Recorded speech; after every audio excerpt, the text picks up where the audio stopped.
Why, hello, it is me! It is Ben from the Pride of Villa. I am back finally on the channel, actually making a video for once.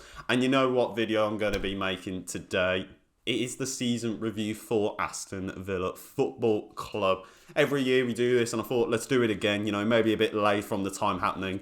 But even still, it's still a great season to look into. So for this video, we're going to look through the season, see how we have progressed from the start to the end, and what I personally think have been some of the best moments of the season. You may also notice that Nathan is not here. Normally I'll do it with him. However, we've tried to film it before. Quality hasn't turned out the way I'd like it to be, so I'm going to do this all by myself. Plus, I need to get back on the channel, don't I? I need to get back into the flow of things. As we are entering a very excited period for Aston Villa Football Club. So we're just going to get straight into it. But firstly, if you would like, please subscribe to the channel. We are so close to 1,000 subscribers. Obviously, go and follow us on the social pages. We're constantly active there with any transfer stories or anything Villa-wise. But without further ado, let's get started.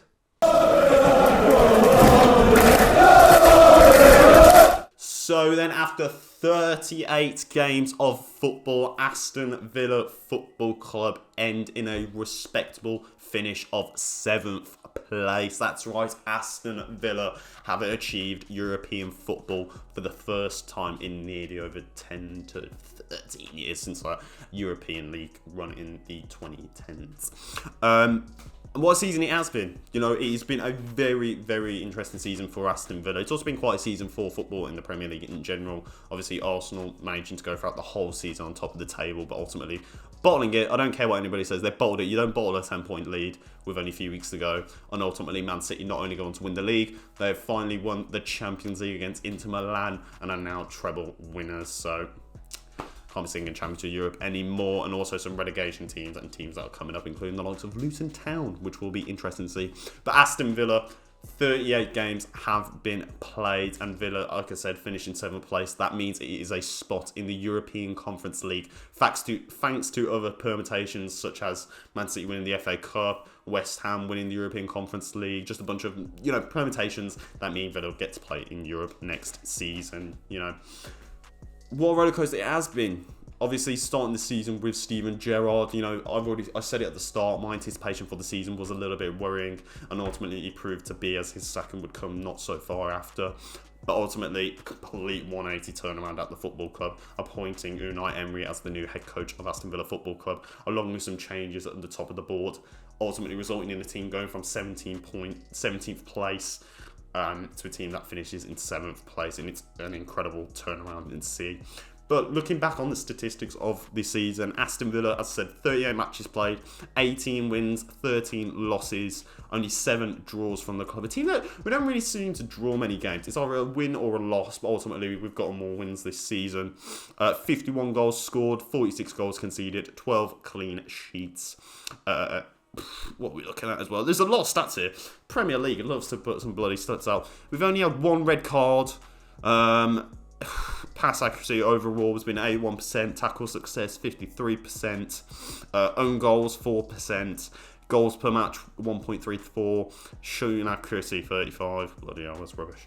But you know, it's all about the fact that Villa finished this season so strongly as well, finishing with such a really tough running as well. You know, there were games in that running that were tough. Obviously, Tottenham, Liverpool and Brighton. The Brighton game was a real great moment for Aston Villa Football Club, seeing the team beat not only a team who as well have been absolutely exceptional. They're in the Europa League. 2 teams that are rivalry contested throughout the whole season, and a great victory overall, culminated in this great experience at Villa Park on the last day of the season. It's really mind-blowing to see.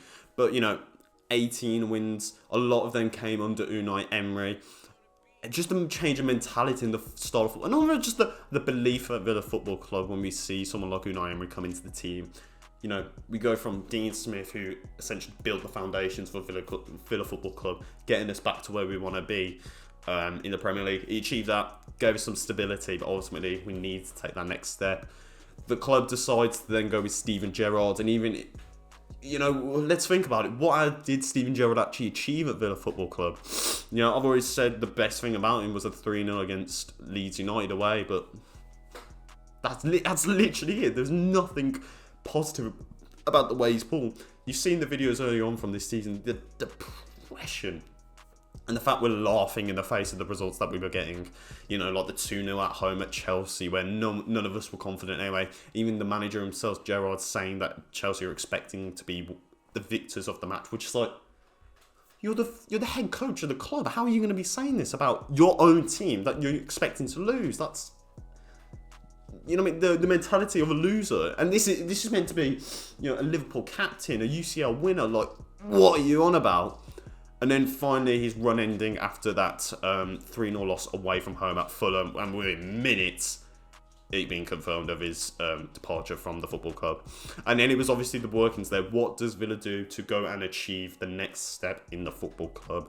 It's about taking that next step with a head manager that can progress the club forward. And look what they did.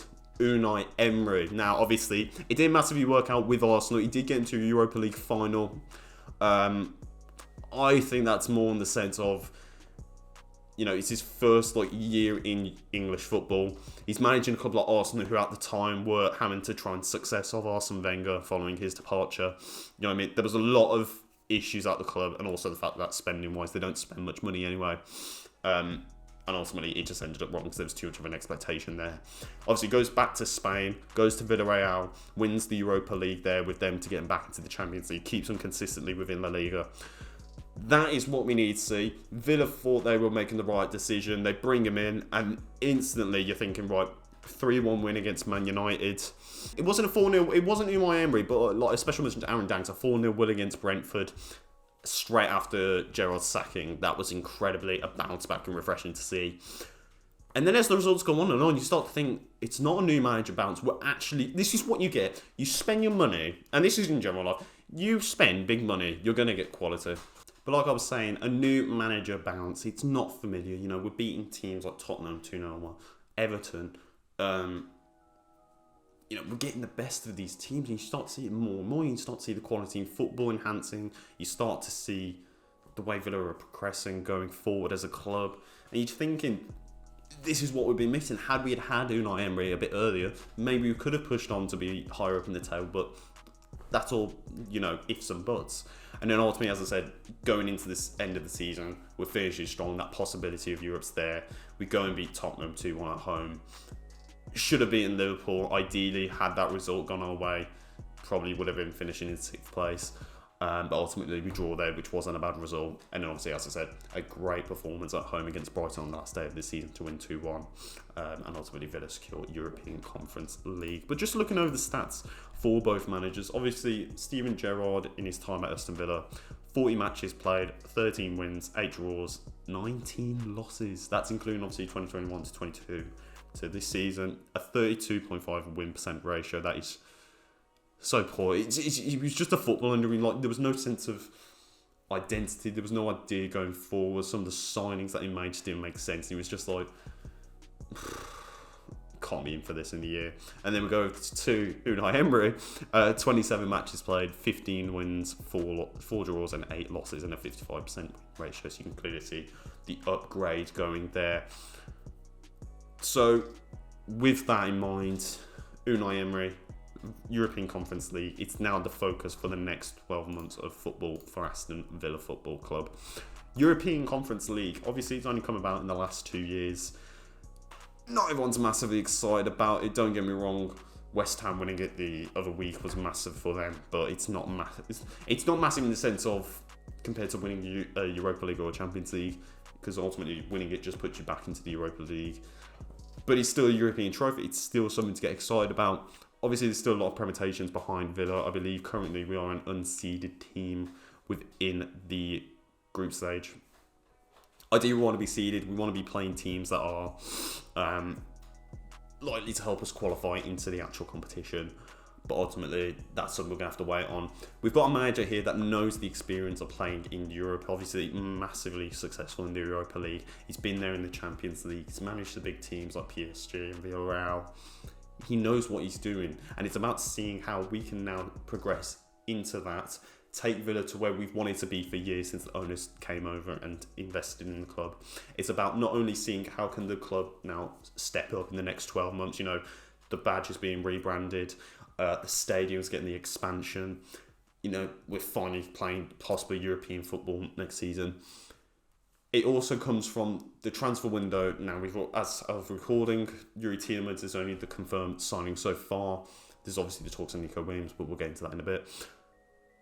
It's about seeing if Villa are going to spend big money and be backing Unai Emery, we need to be seeing players that are not only going to provide squad depth to the team because of the fact that sometimes when we look at the bench, we see there is a lack of quality there sometimes. There's also players that have been released and moved on as well in the summer.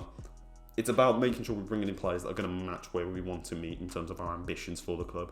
So therefore, hopefully, we're going to be seeing that a new possible sporting director coming in as well. It's all a very exciting 12 months for Aston Villa Football Club, and it's about seeing where the club is going to go in the next 12 months, as I said. But now, all we can do is just wait. We've got to hear the transfer stories. We've got to hear the rumours. So let's take a minute to have a look at some of the best moments for Aston Villa Football Club this season. Okay, so now let's have a look at, for me, some of the best moments about Aston Villa, because there have been a lot of good moments. A lot of good moments. Performance of this season. There's a lot of contenders, isn't there? A lot of contenders. Obviously, Manchester United winning at home 3-1 against them under Unai Emery's first game for the club. That was quite spontaneous in the sense that we haven't beaten them for over about 10, 15 years. So it's nice to see Villa make that step forward and instantly on Unai Emery's debut win something like that is totally incredible. I've also said probably some of the best games that I've seen. Tottenham away, winning 2-0 there. I thought performance-wise and tactically just outclassing Tottenham on the day and just proved to be such an excellent away day performance, especially when we're going to Tottenham, which we never really do well in. Just seeing us do well and beat a team like Tottenham, who we're all expected to finish top 6 anyway. Massively great result there. But for me, probably the best result of the season has to be Aston Villa 3, Newcastle 0. We said it on the fan cams when we went on for the UTV podcast. The permutations for me and just the expectation around this game just felt massive. Felt like it was going to boil over. And to see Villa massively tear apart a Newcastle team that have been really good this season since Eddie Howe's taken over. Just seeing Villa do that to a team that are in the Champions League now. It's mind-blowing to see. It just some great goals, great atmosphere. You could feel all the fans and everybody behind the stadium behind the team trying to get that result. It was just a lovely sight to see. Getting 3 points against a really difficult team. It just made up for it, didn't it? It was absolutely superb. So who would be my player of the season? Then there's been a lot of contenders. Obviously, Jacob Ramsey this year has flourished, especially under Unai Emery. I think seeing what he can do go forward and just seeing at his age the amount of experience he's starting to gather since being in the first team for a good few years now. You can see there is a confidence brewing within him. McGinn, since coming back for his injuries, felt like the McGinn of old. The McGinn that I've wanted to see. The McGinn, I've criticised him a lot of times. I just feel like sometimes we've not seen the quality of him. But since getting that injury and coming back from it and becoming the captain, levels, he's immense, and you can see what he does, especially the goal he scored against Chelsea away. That's the McGinn we need. Ollie Watkins as well. I know we went on a bit of a rough patch as of the end, but that period of games where he just kept scoring, you just say, oh, that's the Ollie Watkins we want to see. But I will say the one thing with Ollie Watkins, I think he's a player that should be breaking the 20 goals at minimum a season. 15 goals is great, but a player of his quality and the amount of chances he's had, he should be putting more goals. When I think that's something that Unai Emery might want to address in the summer, considering it's just him and Duran at the moment. For me, however, though, it's going to be Douglas Luiz. It's got to be Douglas Luiz, hasn't it? To start the season, the talks of him moving on to Arsenal, it just really felt like a low point for Douglas Luiz. Obviously, we're playing against Bolton, and there's a lot of worry there, but he's scoring the goal from a corner. He does it again a week later with Arsenal. And just ever since then, like I said, with the recruitment of Unai Emery, you're just seeing a player that develops into just controlling that midfield. And when he goes forward more, when he's allowed to express himself going forward, we're seeing somebody that clearly puts a threat in, clearly helps to bring the team forward, and just the creativity that he brings, and also the fact he's a player that's able to score and find the back of the net. So that's something we need. The passion he's got behind the club. truly, he's massively grown this season, and it's just been a wonderful sight to see with Douglas Luiz. And then just quickly, just some of my personal great moments from this season. You know, this has been a good few games that we've been able to attend. Obviously, for me, Aston Villa Newcastle has got to be the best game I've ever attended. The atmosphere was great. Meeting the Holy Trinity, just seeing the energy around everywhere. It was just an absolutely, immense game of football to watch. Obviously, also getting the pleasure of being on channels like the UTV podcast, getting to see those has been absolutely amazing as well. And also just the fact that from a channel perspective, nearly grown to 1,000 subscribers as well. It's massively exciting. And like I said, this is a team that's going to be playing Lazio at Warsaw Stadium in a pre-season. What? Seeing that Villa are going to be in Europe, the potential of what can be achieved in the Premier League next season, it's all very exciting. And then speaking of the final 12 months, what is going to happen transfer-wise? Now, I will just say, before we do go into what I want to talk about, Ashley Young. Now, I understand the club's probably idea for this decision. He's 37, 38 years of age. The club wants to invest in younger, youthful players, and perhaps they see Ashley Young as a good son, but ultimately something they need to do to move the club forward. However, I still think it would have been a nice touch to at least give him 1 more year. He's been absolutely great this season, overall great son for the club for the last 2 years. So it would have been nice to see him just have 1 more year and then perhaps moving on to a coaching role. But that's how the club works, isn't it? But for me, a lot of transfers are being flying around. As I said, as of recording, Yuri Tielemans has been signed as a free agent last week, which is incredible news considering the fact that last year he was linked with the likes of Champions League clubs and Arsenal as well. So to be able to do that on a free is an incredible bit of business. Nico Williams, as of today, it's been reported that although the proposal has been put out there by the club, he's rejected it and would like to stay with Bilbao, which is perfectly fine. I've already said this on Twitter. For me, I wouldn't spend the 50 million on him. I know he's 20 years of age. He doesn't really have the experience. I think statistically this season he's been actually quite poor.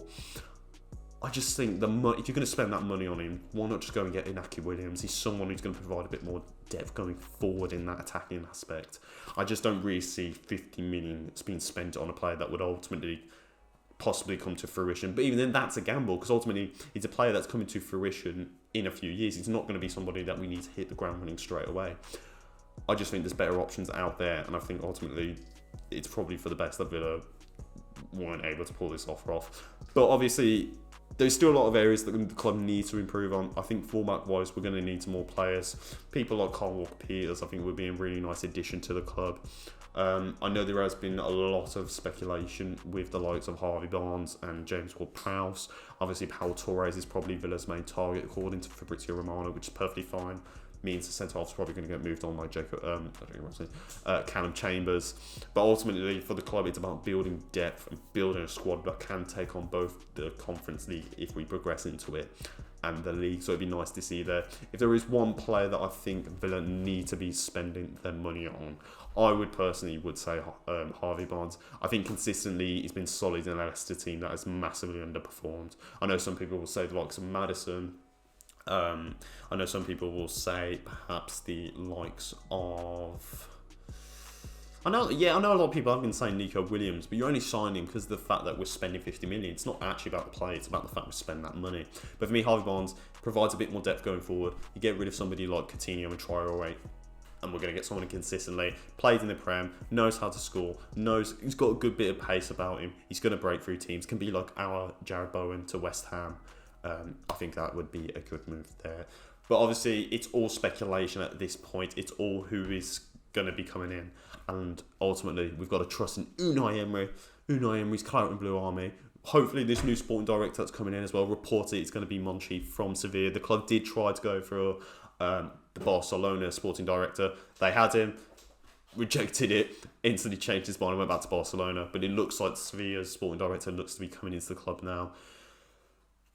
Who knows? Who absolutely knows? But one thing's for sure, I'm going to be excited. I'm hoping you're going to be excited, and we're always going to keep covering it here on the channel. So then, with that in mind, that has been the season. Obviously, a little bit late to the party, but like I said, I wanted to get this video out. I wanted to share my opinions on it rather than let it fade into obscurity. So hopefully you have enjoyed this.